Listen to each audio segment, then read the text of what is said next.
Fats and Proteins by Jessica Gonzalez.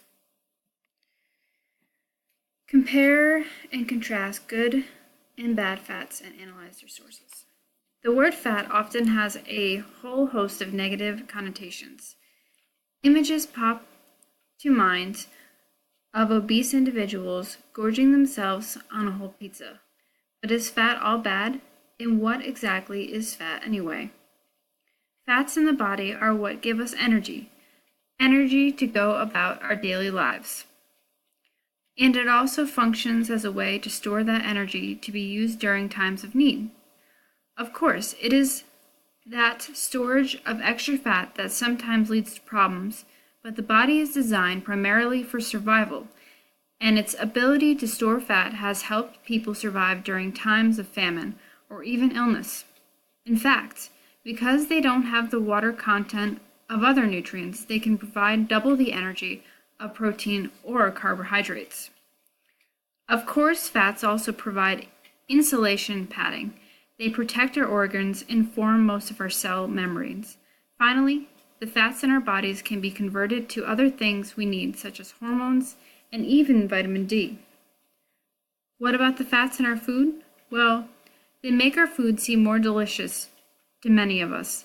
They also act as a transportation system, moving around some vitamins, helping them to absorb in our bodies. Vitamins A, D, E, and K are considered fat-soluble vitamins and require the presence of fats to be used by our body. We also need to absorb some essential fatty acids, which is impossible without fats. Most dietary fats are in a class of lipids called triglycerides. It is comprised of 3 units of fatty acids and 1 unit of glycerol. 3 types of fatty acids are saturated, monosaturated, and polyunsaturated fats. This refers to chemical bonds with carbon and hydrogen atoms. If the chain has a place where there is no body, that is considered a point of unsaturation. The more saturated it is, the harder it is at room temperature. And this is where we consider that not all fat is created equal.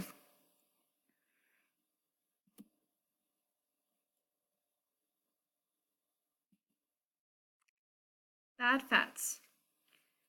Food that contain mostly saturated fatty acids can cause us health problems. These include mostly animal fats such as butter, lard, beef, and chicken fat. Some plant-based fats that can cause a problem for us are palm and coconut oils. High-fat dairy foods such as whole milk, cheese, and cream are often considered bad fats. Worst of all are trans fatty acids, which contain partially hydrogenated vegetable oils. Foods with trans fats are highly processed and often fried. Good fats. Fats that are liquid at room temperature tend to be healthier for our bodies. These include certain vegetable oils such as olive, canola, and flaxseed oils. Fish oil, an animal product, actually provides omega-3 polyunsaturated fatty acids, which has strong health benefits that we will discuss later on in the PowerPoint. Nuts and nut butter and avocados are also good examples of good fats. The controversy in why good fats should be included in the diet. Dietary fat is one of the most confusing and controversial subjects around these days. Is fat good or is it bad? Should we eat butter or will it cause heart attacks? 50 years ago, researchers started noticing that people who ate diets lower in saturated fats appeared healthier. And while this still stands today, the craze about eliminating fat from the diet spread until it included not just bad fats, but all fats. Products began appearing on grocery store shelves that advertised themselves as low fat or even totally fat-free, and consumers began buying them up. Thus began the low-fat diet sensation that changed the way Americans ate. However, what nobody considered was that very often manufacturers simply replace fat with sugar. and sugar often is the true culprit.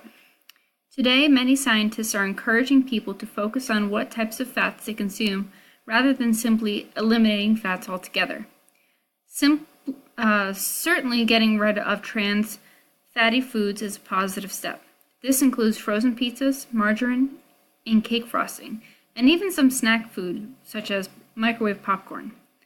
But as for saturated and unsaturated fats, while containing many calories, have clear health benefits and must be included in the diet for the body to function effectively. We need to absorb key vitamins and insulate our bodies. However, there are certain scientists who question the prohibition against saturated fats. It is not completely clear if their consumption directly causes heart disease and high blood pressure. According to Caesar and Whitney, in Nutrition Concepts and Controversies, the risk of saturated fats on the heart is well established. The American Heart Association has not changed its stance. But now all researchers agree, according to Jack Chalem in his article published in the Alternative and Complementary Therapies, it is at least possible that the more traditional institutions are committed to the belief that saturated fat is a problem, even when some studies contradict that theory. Certainly, more studies must be done to determine if there is a connection or not. The connection between dietary fat, cholesterol, health, and disease. So, should we consume fats?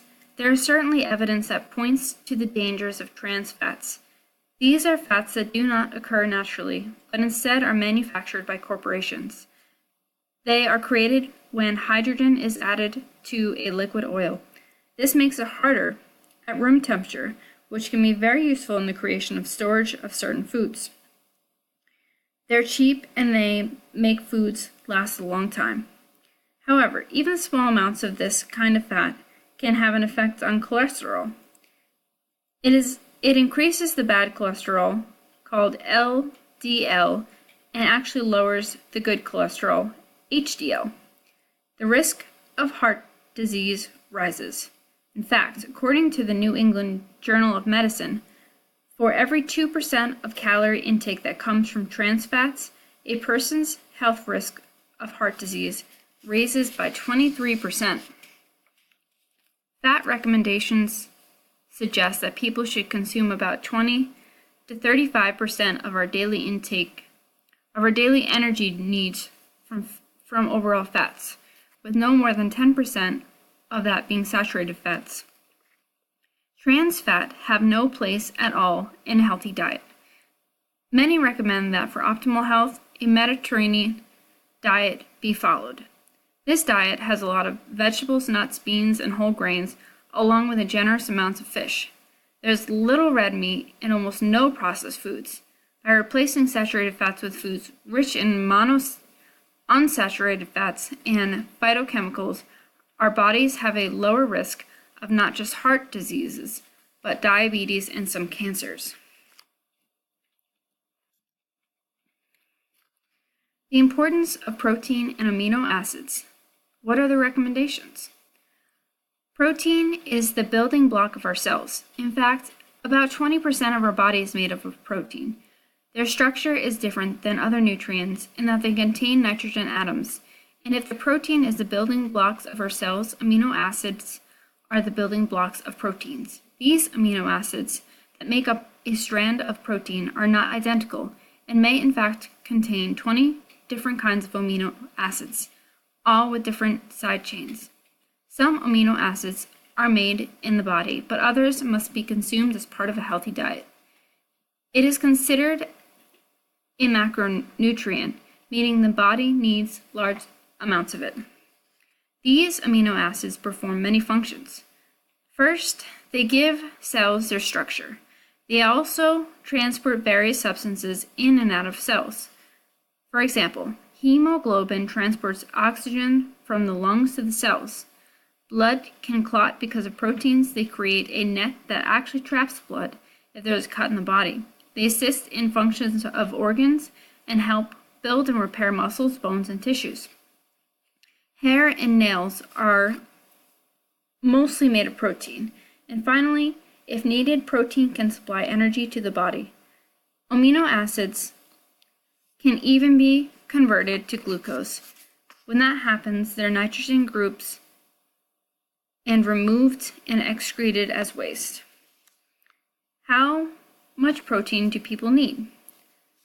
2 servings a day, totaling between 5 and 6 ounces, is enough for most people. For active men and teenage boys, the recommendation grows to 7 ounces. Often in our society, people get more protein than they actually need and overestimate the dietary requirement. In fact, too much protein can cause health problems in some individuals, especially those with renal failure. Recommendations for Mrs. Miller. Mrs. Miller's diet is clearly unhealthy. 3 recommendations for her are: do not buy processed food at the grocery store. Whenever possible, Miss Miller should make her own foods at home. This will ensure a great reduction in trans fat because they are widely used in the production of processed foods.